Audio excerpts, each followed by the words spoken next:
Bom dia. Se alguém não estiver me escutando, por gentileza, falar, tá bom? Tá me ouvindo, Márcia? Que você quer abrir sua câmera para a gente iniciar?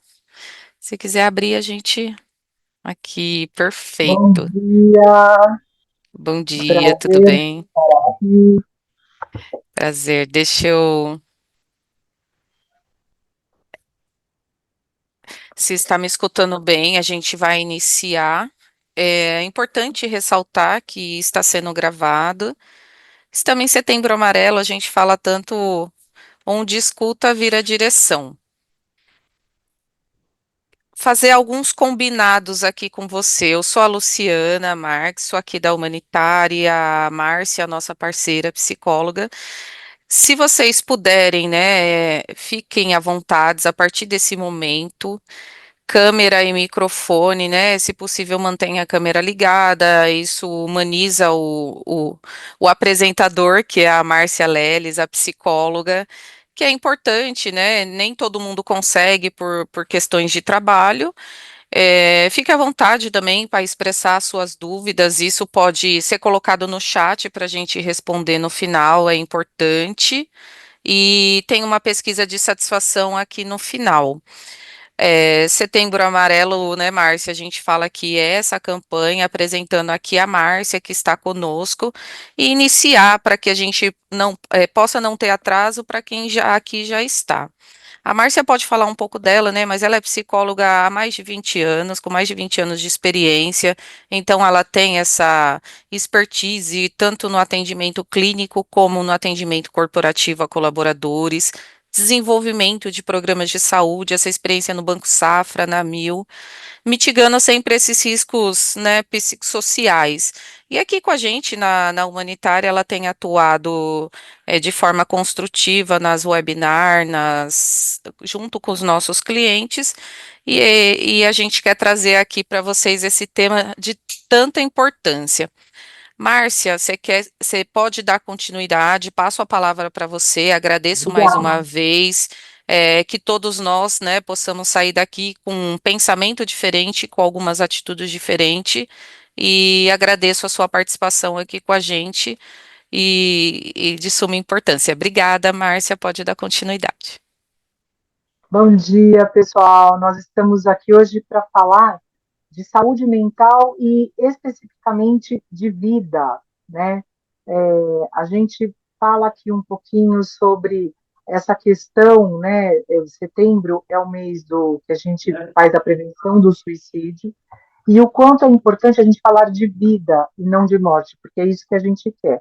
Nós queremos que vocês possam multiplicar o que a gente está fazendo aqui hoje para levar para outras pessoas que podem estar em sofrimento ou que podem ajudar alguém que está em sofrimento. Porque conversar pode mudar vidas, escutar, estar ali, acolher, pode mudar a vida de alguém. Às vezes, 5 minutos pode fazer toda a diferença. Lu, passa para mim, por favor. Bom, por que que essa campanha, né? Porque a gente ouve falar Setembro Amarelo, ela começou, né, ela nasceu em 94 nos Estados Unidos, um rapaz chamado Mike M. Ele era um jovem que ele havia restaurado um Mustang amarelo, que era a paixão dele, e ele ficou encantado e ele se suicidou. E aí, por conta do Mustang, que era a paixão dele, é amarelo, então por isso que é Setembro Amarelo. E os pais dele, a partir daí, começaram uma campanha que diz: se você precisar, peça ajuda. Recentemente, nós tivemos numa das empresas onde eu trabalho um caso bem semelhante, um rapaz cheio de vida, jovem, bem empregado, fazia parte da comissão da universidade onde ele estudava, era querido por todos, e em um momento ele acabou com a própria vida. E todas as pessoas ficaram surpresas porque não enxergavam ele daquela forma, só enxergavam aquela parte da felicidade dele, e não ninguém percebeu que talvez ele precisasse dessa escuta. E aí a Organização Mundial de Saúde, né, voltando aqui para setembro, ela instituiu o dia 10 de setembro como Dia Mundial de Prevenção de Saúde, e a gente vai falar bastante desse tema e coisas que podem afetar a nossa saúde mental, né? De forma que pode me levar para um quadro desses. Então, Lu, passa, por favor. No Brasil, o Setembro Amarelo foi lançado oficialmente em 2015, né? E essa campanha tem, como eu disse, o objetivo de contribuir para os tabus, promover, porque as pessoas têm uma questão assim: não vou ao médico, não sou louco, não, isso não é para mim, eu vou dar conta sozinho. Então, quanto mais nós falarmos nesse assunto, melhor será. Quanto mais as pessoas entenderem que tem, que existe ajuda, que existe tratamento, que existem ferramentas para que nós possamos lidar com isso e evitar esse extremo, né?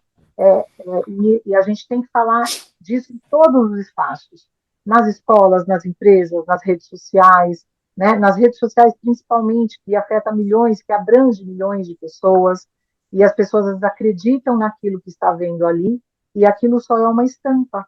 Aquela pessoa às vezes está em sofrimento, aquela pessoa que está ali postando uma foto bonita, ela está em sofrimento e às vezes a gente não tem esse olhar.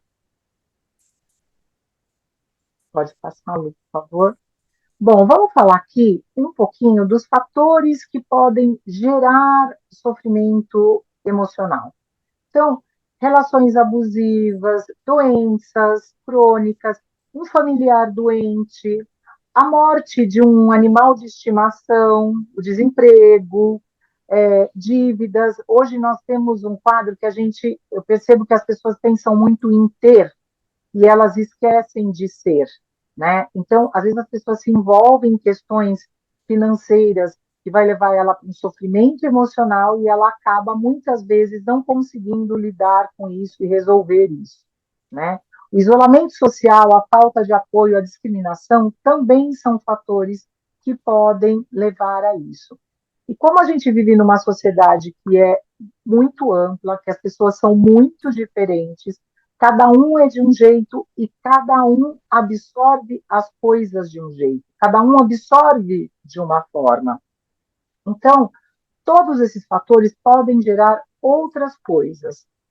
Lu, passa para mim, por favor. Então, por que que isso acontece? Bom, tem os nossos fatores inconscientes, que são as emoções que estão ligadas à minha criação, à minha história de vida. Tem os fatores biológicos e fisiológicos.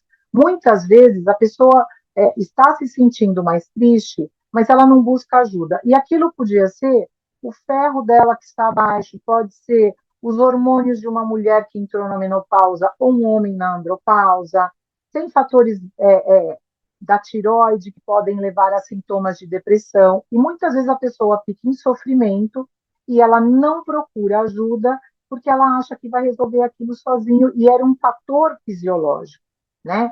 Tem as sobrecargas emocionais, muito trabalho, o estresse. A gente mora numa das maiores cidades numa das maiores cidades do mundo, né? Onde tem muita coisa o tempo todo, violência, e ainda temos os transtornos mentais, né? Que, por exemplo, a ansiedade. Se eu pedir para vocês aqui, né, quem quiser colocar aí que se julga ansioso, manda aí no chat só para a gente ter uma noção, porque se eu perguntar numa sala com 200 pessoas, muitas delas vão falar: eu sou ansioso, sou muito ansioso.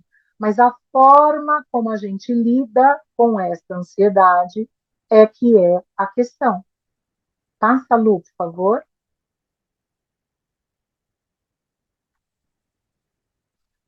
Estes fatores, eles vão afetar a minha vida no dia a dia. Eu costumo dizer o seguinte: a gente se sentir triste, eu me sentir ansioso, é normal. Tem várias demandas no nosso cotidiano que fazem, que permitem que eu me sinta assim. Mas se isso se prolonga por mais de 15 dias, 20 dias, tem alguma coisa errada, né? Se eu terminei ali um namoro e eu estou sensibilizada, eu sei que eu vou ficar triste por um tempo, mas se isso se prolongou muito, então eu preciso rever. Então, se eu estou com um sentimento de muita angústia, de uma tristeza profunda, ansiedade, que eu não consigo lidar com isso, achando que a vida não vale mais a pena, né? E isso me leva a um pensamento de que eu desejo morrer, eu não quero mais estar aí, eu tenho que olhar isso com empatia, né? Eu tenho que entender que o sofrimento ele existe, mas que tem ajuda para isso, que eu posso ouvir o outro, que eu posso falar para o outro do meu sentimento. Então, por isso, as organizações hoje, elas estão muito inseridas nesse contexto para que possa ajudar o seu funcionário, o seu colaborador, ou até mesmo, eu trabalho numa empresa, gente, que quando a gente sabe que aquele colaborador está passando por uma situação difícil com um familiar doente, às vezes a gente busca ajuda e orienta para que ele busque ajuda também para esse familiar.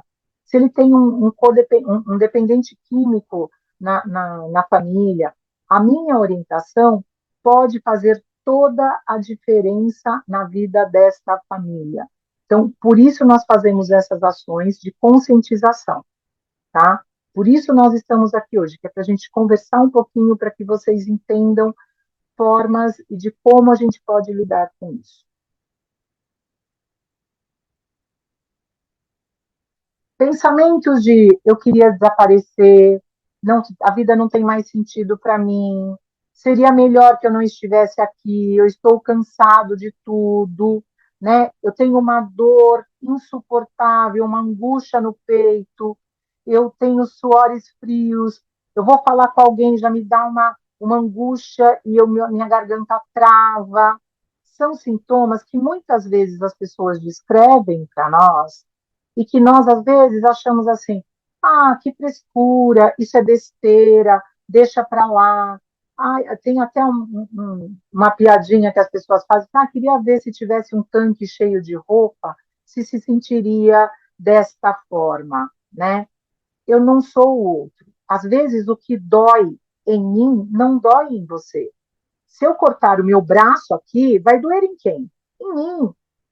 Então, você pode entender como eu me sinto, mas você não está sentindo muito, não está sentindo a minha dor. Então, muitas vezes eu ouço isso. Ah, o cachorro morreu, a pessoa ficou de cama. Sim, é um ser querido, é importante para aquela pessoa. Então, eu acolher essa pessoa, eu estar ali perto dela, vai ajudar a amenizar essa dor, né? E quando eu ouço alguém com esse pedido de socorro, às vezes a minha escutativa vai fazer toda diferença naquele momento. Lu, passa para mim. É possível evitar, né? Bom, sim, é possível evitar. Porque se eu percebo logo no início que tem algo ruim acontecendo comigo, e eu peço socorro, eu vou evitar ficar num quadro muito grave e chegar num quadro de suicídio, por exemplo. Então, as evidências científicas dizem que grande parte dos suicídios pode ser evitada com um tratamento qualificado, com um tratamento correto, que é o psiquiatra, o psicólogo, a rede de suporte que essa pessoa tem, que é a família, e que nem sempre são as pessoas de sangue, às vezes são as pessoas que estão no entorno, às vezes são os amigos, às vezes são os amigos de trabalho, que podem estar colaborando para que isso ocorra. Mas a gente também tem que entender que para evitar eu preciso ter consciência do que eu estou sentindo e ter a coragem de buscar ajuda, porque ainda existe um estigma muito grande em relação a isso. E as pessoas associam isso à loucura. Não. A gente busca tratamento para não chegar na loucura, para não se matar, para não entrar num quadro crônico. Porque se eu não trato, a depressão cronifica, a ansiedade cronifica, e eu poderia ter evitado isso, tá? Então, é possível evitar, sim. Lu, passa para mim. Essa campanha, ela atua na conscientização de todos os sinais de sofrimento emocional, para a gente poder ampliar o Ah, acho que abriu o microfone sem querer. Então, ela tem o objetivo de que a gente possa ampliar o nosso olhar precocemente e incentivar as pessoas para que busquem ajuda para si ou para quem está ao seu redor. Isso é muito importante. E eu sei que no dia a dia, a loucura que a gente vive pega trânsito, às vezes a pessoa leva 3 horas para chegar no trabalho, mais 3 horas para voltar. E às vezes a gente não tem uma escuta. Às vezes uma criança, o filho, você chega à noite e o filho vem te falar, mãe, tirei 10, e você fala para ele, você não fez mais que a sua obrigação. O marido quer te contar como foi o dia dele, ou você quer contar, e aí você fala, eu já sei, eu estou cansada. Então, às vezes a gente não consegue se colocar no lugar do outro. E isso é importante em qualquer ambiente que eu possa estar. Isso é de suma importância. Lu, passa para mim, por favor. Bom, o que é a ansiedade, né, gente? A Organização Mundial de Saúde, ela diz que um dos transtornos mentais mais comum no mundo é a ansiedade. A ansiedade pode levar a gente a lugares que vocês nem imaginam. Porque às vezes aquela pessoa ela entra num sofrimento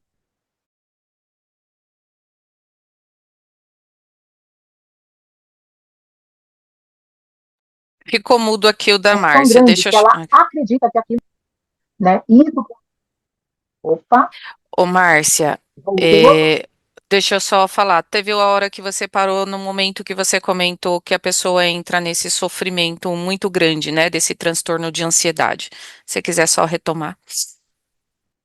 tá. Quando uma pessoa, a ansiedade, ela se manifesta de várias formas, né? Então, ela pode ser, tá me ouvindo agora, né? Tá perfeito? Então, o Perfeito. que acontece? Essa pessoa, ela começou com essa ansiedade por um motivo muito pequeno. Vamos supor, ela estava ali e ela perdeu o emprego. Isso causou uma ansiedade nela. E aí ela começa a procurar emprego e ela não consegue encontrar o emprego que ela desejava, ganhando a mesma coisa. Isso ela vai aceitar porque ela precisa, isso gera mais ansiedade nela. E ela vai ficando ali naquele quadro, tal. E aí essa ansiedade vai gerar outros quadros. Essa ansiedade vai fazer com que ela entre num sofrimento psíquico. Então, isso vai se tornando difícil para ela. A ansiedade, e quando eu não trato, o que é a ansiedade se não viver no futuro? A ansiedade tem muito isso. E se isso, e se aquilo, e a pessoa não consegue se desligar daquele futuro. E aí, isso me leva, muitas vezes, para a depressão, que é não sair do passado. Poxa, lá atrás era muito legal. Lá atrás eu ganhava 20 mil e agora eu só estou ganhando 15. E aí ela vai ficando cada vez pior, cada vez mais angustiada e gerando outros quadros que, inclusive, pode abrir um quadro psiquiátrico mais grave. Junto a isso, quando a pessoa está muito ansiosa, muitas vezes ela começa a beber, ela começa a fumar e leva ela para outras coisas. Então, uma coisa vai puxando a outra. Então, isso é muito complexo, gente. Por isso que a ansiedade é o primeiro ponto que a gente deve estar avaliando. É o primeiro ponto, porque ela vai te levar por outros caminhos.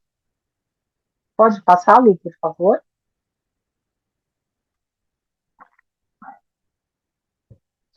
A depressão, ela normalmente, ela vem seguida, ela vem depois de uma grande ansiedade.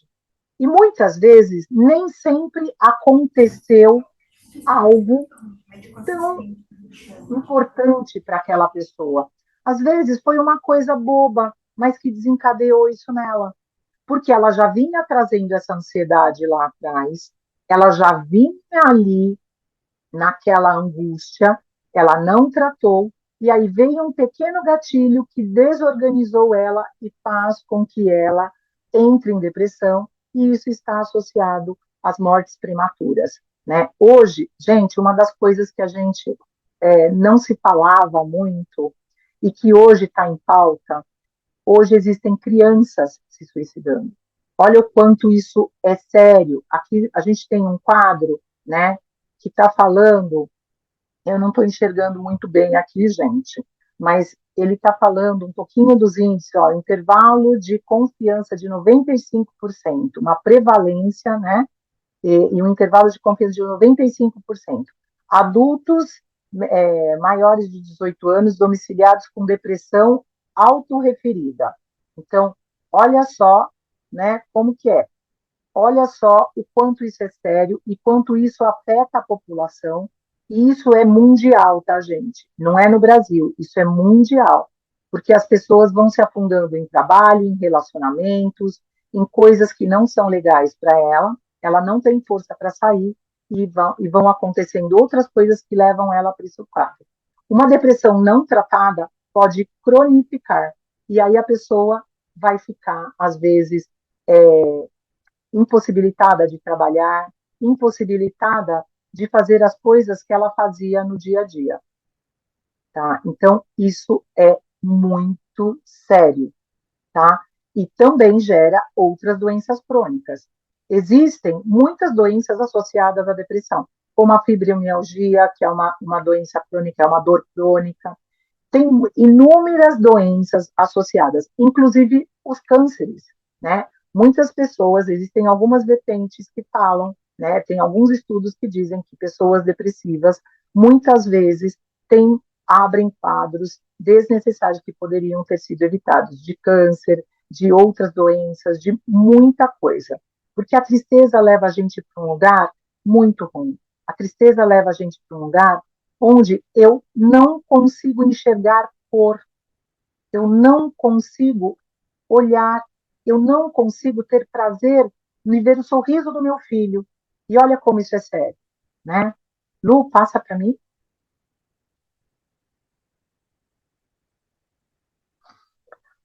Junto com tudo isso, né, vamos falar um pouquinho da síndrome de burnout, que é uma coisa que está super na moda, a gente ouve falar muito. E o que, que é a síndrome de burnout? É uma exaustão emocional. A pessoa passa a ter sentimentos de fadiga, ela não consegue evoluir no trabalho, ela não tem energia, né? E ela se sente muitas vezes acuada. E o que, que isso causa? Né? A despersonalização, então, expressa atitudes negativas de insensibilidade no trabalho, redução da realização profissional. Só que tem uma coisa que eu acho muito importante. Eu que trabalho em grandes empresas, o que, que eu observo? Que muitas vezes o burnout só foi o final daquela linha do tempo, porque aquela pessoa ela vinha já com muitos problemas, muitas situações familiares, pessoais ou de outras ordens que ela não soube lidar, e aí o gatilho final foi no trabalho, no ambiente de trabalho, porque a gente passa nós passamos mais de 8 horas, às vezes, no trabalho. Então, muitas vezes, a gente excede, aí você pega o trânsito, e aí você não se alimenta direito, e isso gera um desconforto e leva as pessoas à síndrome de burnout. Por isso que cabe a nós, que estamos ao redor, de perceber, porque quando eu entendo que o meu colaborador, que ele tem questões, que ele não está bem porque a mãe está doente, que ele não está bem porque o pai teve um AVC, que ele não está bem até porque ele bateu o carro, eu posso ter 5 minutos de escutativa, olhar para ele, acolhê-lo e orientá-lo a buscar o tratamento correto.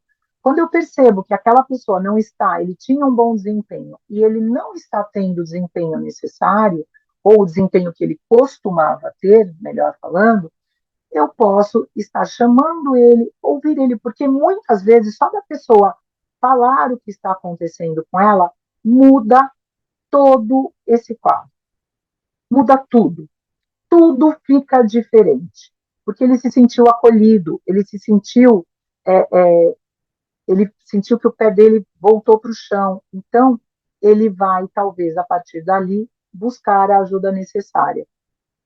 Pode passar, Lu, por favor?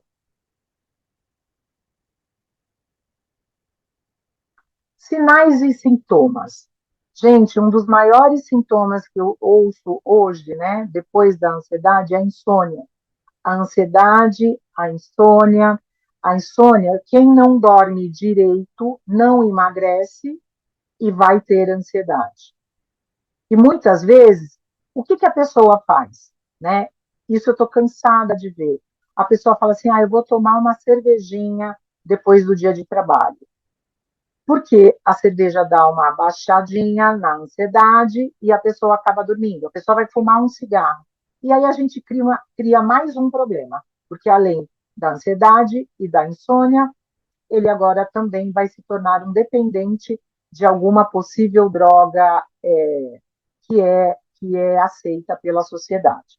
Então, quais são os sintomas? Insônia, dificuldade de concentração, irritabilidade, às vezes aquela coisa, a pessoa olhou para você, essa semana uma paciente falou para mim, eu entro no metrô, eu tenho vontade de xingar todo mundo.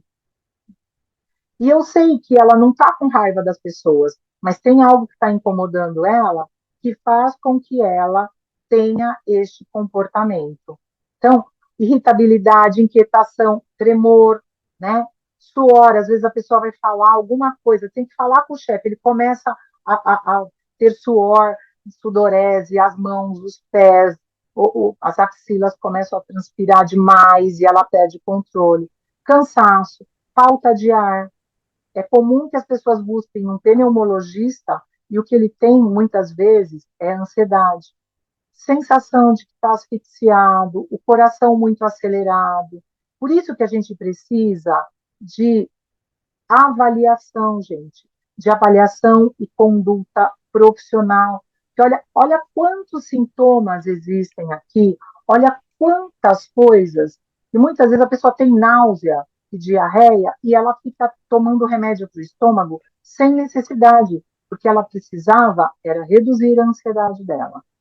O que ela precisava era cuidar do corpo dela, da mente dela, para que ela pudesse chegar a esse equilíbrio. Passa para mim, Lu, por favor. E agora, né? O que a gente faz com tudo isso? Tem jeito? Como que eu posso resolver isso? Como que eu posso amenizar? Porque tem uma outra coisa que às vezes a gente não fala, mas quando eu tenho um profissional que está depressivo, ele deixa de produzir. E quando eu tenho uma mãe que está depressiva, essa mãe não consegue cuidar da sua família, ela não consegue estar com o seu companheiro, ela muitas vezes não consegue estar com o seu filho, ela não consegue sair para visitar a sua mãe. Então, gente, isso abrange tudo, é o todo. Então, por isso, não é só o ambiente de trabalho, não é, é a sua vida como um todo, né? E aí, o que a gente faz? Passa para mim, Lu, por favor.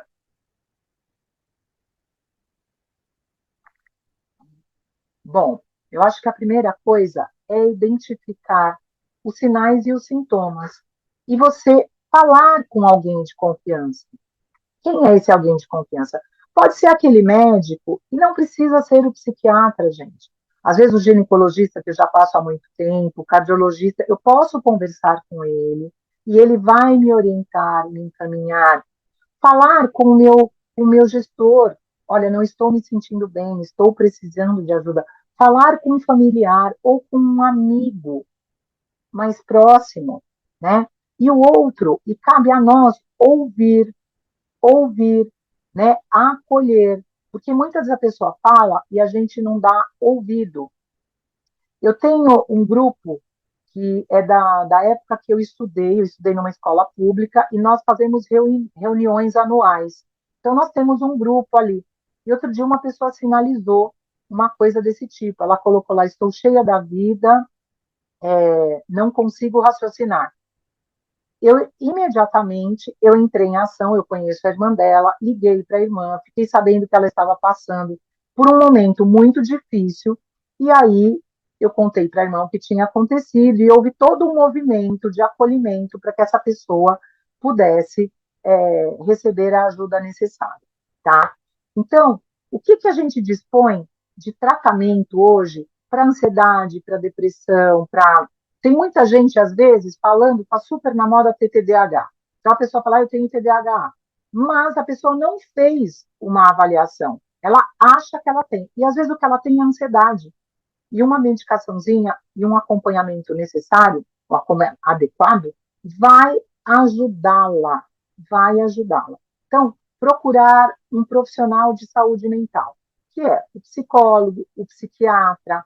Hoje, até nos serviços particulares, a gente tem o assistente social, que faz parte da equipe também de saúde mental, que vai poder orientar a família, vai poder ajudar a buscar soluções para aquilo que não está bom, e aí são pessoas preparadas para acolher sem julgamento. Porque essa é a questão. O julgamento faz com que as pessoas não busquem a ajuda necessária, faz com que as pessoas se travem.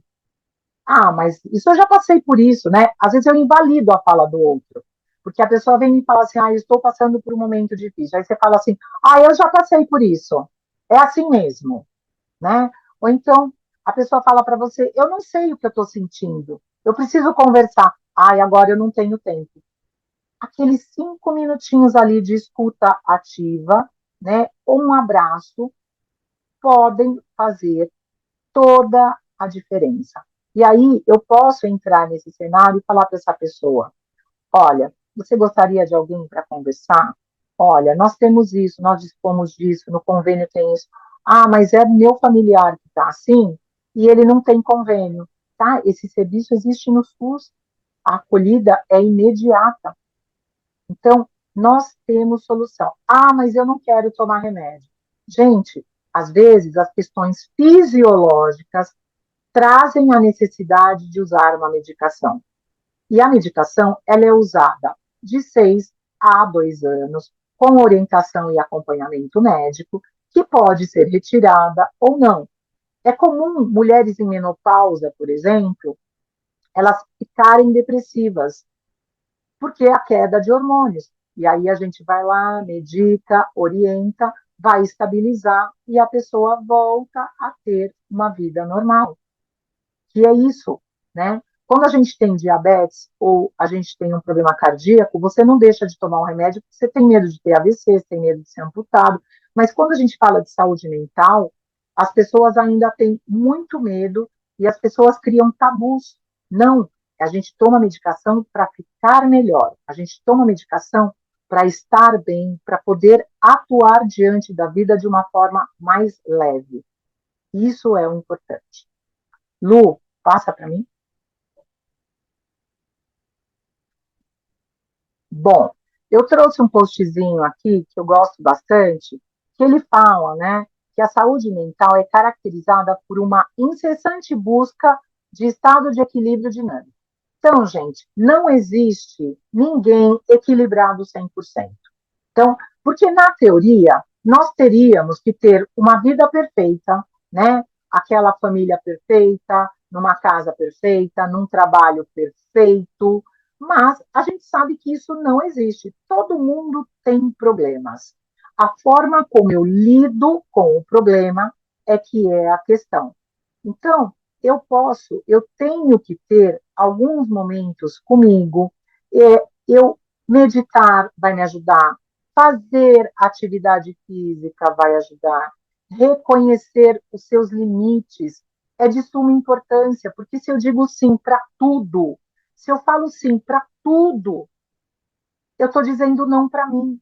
Então, às vezes, é bom a gente dizer não para marido, para filho, para mãe, até para o chefe, se necessário. Olha, eu não dou conta disso, olha, eu não consigo, eu preciso de auxílio. Buscar a ajuda necessária é sempre importante. Ter consciência das nossas vulnerabilidades, ter consciência dos nossos sofrimentos, também me ajuda a equilibrar. Porque eu sei que se eu atravessar a rua de olhos fechados, eu corro o risco de ser atropelado, então eu não vou fazer isso. Então, quando eu enxergo a minha vulnerabilidade, quando eu sei do que eu sou capaz, eu consigo equilibrar, né?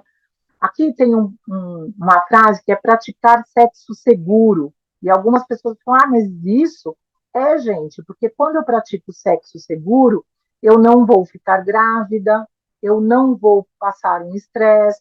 Então, é a gente pensar que quando eu cuido do meu corpo, quando eu cuido da minha mente, vai estar tudo mais equilibrado. Não é o 100%, mas é o equilíbrio. Evitar o uso de medicamentos sem prescrição médica. Isso ocorre muito porque as pessoas, embora isso não seja permitido, mas as pessoas compram medicação com receitas, compram medicações de tarja preta sem receita médica, porque a gente consegue isso no câmbio negro. E aí, isso é muito ruim, porque às vezes eu estou tratando de algo que eu não deveria estar tratando daquilo. Eu precisaria de uma orientação médica, eu precisaria de uma psicoterapia para que pudesse me ajudar. Uma outra coisa, eu acho que é super importante, eu ter disposição para mudança. Muitas vezes a gente fica preso no passado, né? Mudou o chefe, aí a pessoa fala, mas o outro chefe não era assim. Aí o outro chefe era melhor. Não, o outro chefe já foi. É aquele que eu estou conhecendo agora. É aquele que eu vou estar do lado agora. Então, eu preciso abrir o meu caminho. Terminou um relacionamento. É doloroso? É doloroso. Mas eu preciso continuar, né? Eu preciso ter disposição para continuar e fazer os enfrentamentos necessários. E o diálogo sempre é a melhor escolha. Eu ter bons hábitos alimentares vai ajudar na minha saúde mental, porque quando eu cuido do meu corpo, quando eu olho para mim e vejo como eu estou, se eu estou feliz com o que eu estou vendo, eu fico melhor. Agora, se eu não estou feliz com o que eu olho no espelho, eu vou comer mais, eu vou, às vezes, dormir mais para não ter que entrar em contato com aquela pessoa. E isso também faz toda a diferença, né? Hoje é muito comum as pessoas dizerem assim que comer saudável sai caro. Não, comer saudável é mais barato. É que comer outras coisas, quando você vai apertar o botão do iFood, você nunca pensa em pedir o brócolis. Você pensa sempre em pedir as coisas mais gordurosas ou os doces, e faz parte, cuidar do meu corpo, faz parte. Organizar melhor o tempo. A gente está acostumado muito a falar que não tem tempo, que não tem tempo. E a gente tem que ter tempo. Se eu tenho tempo para cuidar do outro, como que eu não tenho tempo para cuidar de mim? Né? E reservar um tempo para as atividades físicas, para um hobby, seja ele qual for. Ah, eu não consigo ir 2 vezes na semana, eu vou fazer uma por enquanto, né? Quando eu puder, eu aumento. Então, eu acho que aceitar a si e cuidar de si. Para que eu possa olhar o outro, eu tenho que me cuidar. Eu tenho que olhar para mim. Se eu não me olho, fica inviável eu cuidar do outro, porque em algum momento eu vou cair. Então, eu preciso ter esse olhar comigo, e isso vai me ajudar a equilibrar melhor a minha vivência, a lidar melhor com os meus problemas, a lidar melhor com os enfrentamentos que eu terei que fazer durante a vida. Certo? Lu, pode mudar?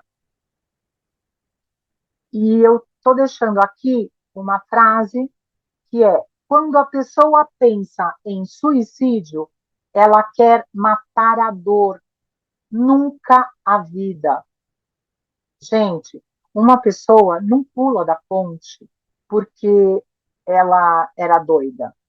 Ela pula porque a dor dela era tão grande que ela não estava conseguindo lidar com aquilo.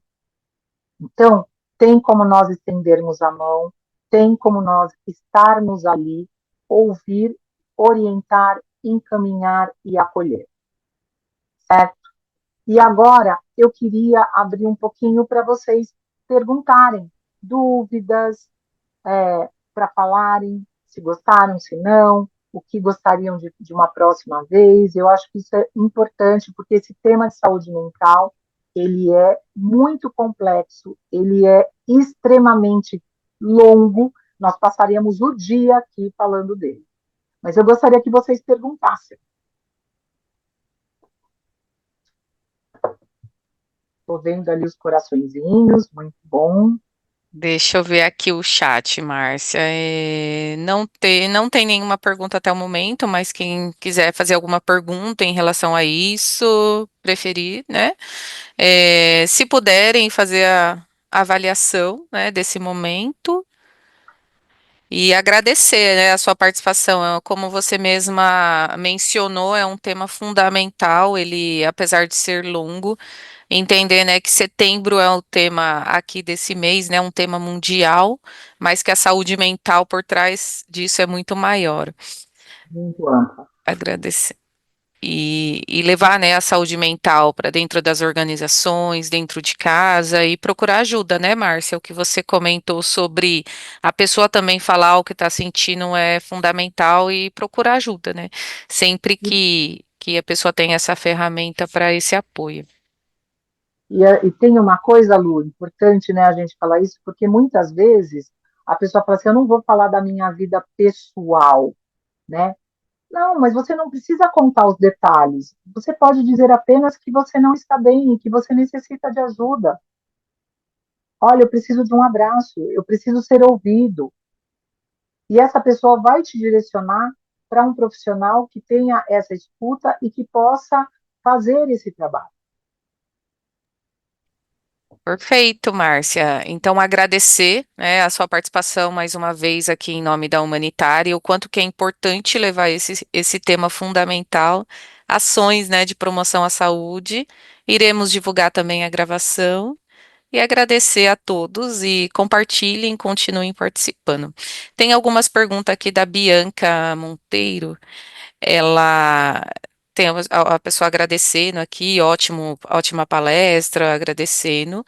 E a Bianca, ela fala assim, Márcia, não tenho perguntas, queria apenas comentar sobre o tema, consegui obter uma visão mais ampla do assunto e entender o que o meu irmão sentiu.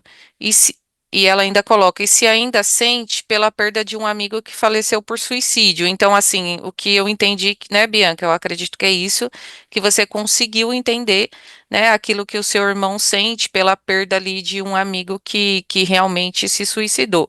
E até para, né, Márcia, se você quiser colocar sobre isso, por que que é importante ajudar, que todos nós podemos ser um socorrista emocional dentro das organizações, basta ter Em disposição, qualquer né? lugar, Qualquer em lugar, qualquer né? lugar. Às vezes, até num ponto de ônibus, você observa alguma coisa que você pode intervir. Lembrando que nós não vamos salvar o mundo, mas esse é um trabalho de formiguinha, porque é o que eu digo, só escutar, isso que a Bianca está falando, muitas vezes as pessoas falam assim, ah, mas vai ficar sofrendo o resto da vida, poxa, não sei o quê, mas é a dor dele, não é a minha.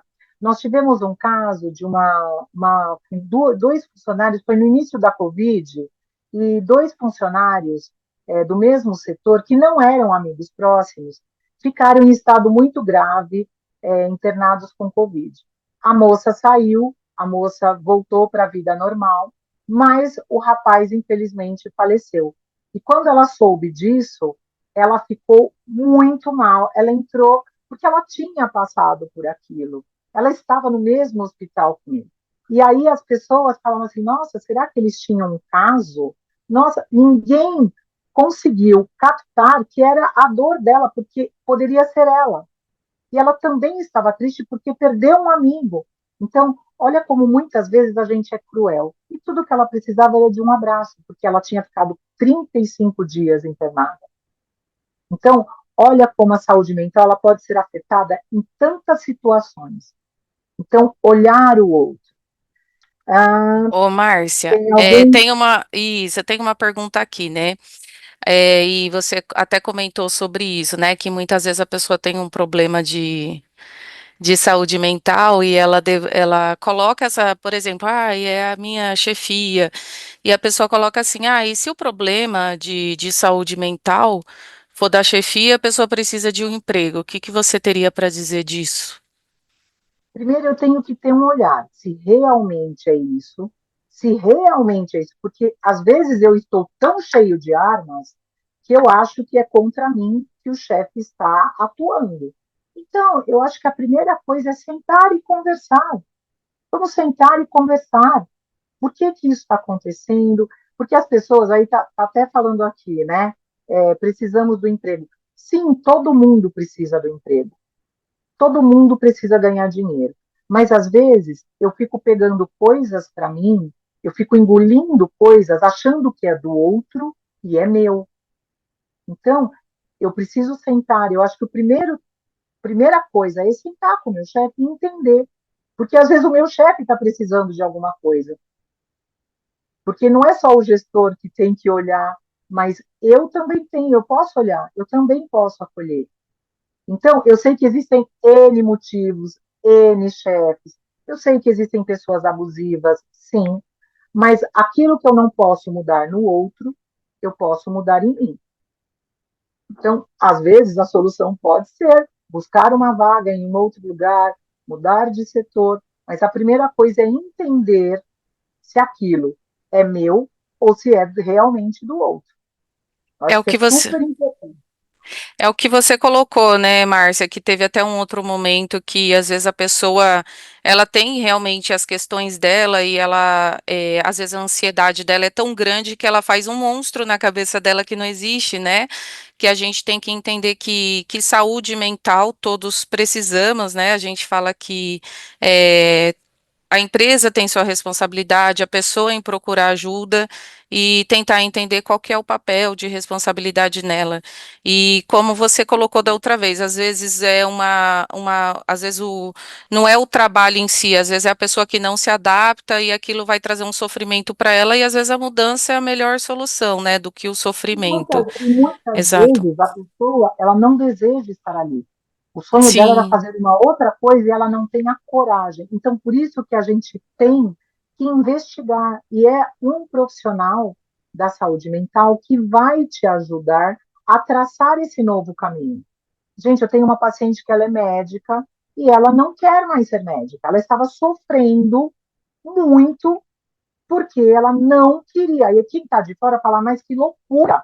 Ela é médica, ela já está estabilizada. Ela não quer. Ela falou, eu fui fazer medicina por causa do meu pai, e aí eu posso mudar. Então, não dá para a gente só focar em uma coisa. Eu preciso entender o que está acontecendo comigo para ver se é meu ou se é do outro. Se eu descubro que é do outro, aí tem outros caminhos. Mas sempre a conversa, o diálogo, a troca é a melhor coisa.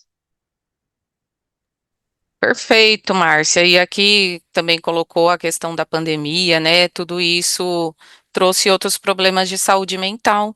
Se mais alguém quiser comentar, né, Márcia? Teve também numa outra palestra que até uma psicóloga relatou isso, que ela estava na estação de trem passando e cumprimentou uma pessoa, falou bom dia e começaram a conversar.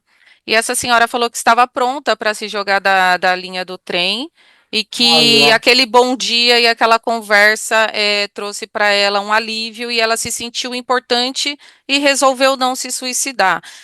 Vem muito de encontro com a sua frase, né? Que a pessoa ela quer matar a dor dela, ela não quer, na realidade, se matar. Então, agradecer, né? É um conteúdo fundamental e você trouxe muito isso, a pessoa entender que aquela questão, né? O que que está acontecendo, procurar ajuda é fundamental. Tá bom. então, se Agradeço a cada precisarem, participação. peçam ajuda. Perfeito, muito obrigada. Eu que agradeço, pessoal, a oportunidade de estar aqui mais uma vez. Muito obrigada e fico à disposição para o que se fizer necessário. Muito Alguém está obrigada. falando aqui em questão de querer tanto conquistar algumas coisas na vida e quando consegue sentir não ser merecedora o suficiente e acabar tendo confusões mentais. Gente, é claro que eu não posso dar um diagnóstico aqui, porque a gente está falando bem passando as coisas. Mas sim, muitas vezes a gente vai em busca de coisas que nos direcionaram para, e quando eu conquisto isso, eu não me sinto merecedor, eu não me aproprio daquilo. Então, também, por que, que eu não estou me apropriando daquilo que é meu, daquilo que eu conquistei? É porque eu não queria aquilo, eu segui um caminho que não era meu, ou porque eu não estou me valorizando o suficiente. Então, são questões para a gente repensar e que uma ajuda psicológica pode te ajudar a não sentir a síndrome do impostor, que é um passando isso é a síndrome do impostor, né? Que é quando eu acho que eu não sou merecedor de alguma coisa. Mas eu sou sim, eu conquistei. Então por que que eu não estou me apropriando disso? Então, gente, é importante, e vocês veem que a questão, muitas vezes, se você comenta algo com um amigo, o amigo pode olhar para você e falar assim, ah, para de ser idiota, né? Para de não sei o quê. Então, quando você conversa com aquela pessoa que ela não vai ter o julgamento, você vai conseguir entender, você vai conseguir trilhar um novo caminho. E sempre existe um caminho, sempre, sempre vai existir um caminho. Enquanto houver vida, haverá um caminho. É isso. Perfeita, obrigada a todos. Essa gravação ficará disponível. Divulguem e cuidem-se. Obrigada, Márcia, mais uma vez, todos em nome da Humanitária e Consultoria e divulguem essa informação em Setembro Amarelo. Obrigada. Ótima semana para todos.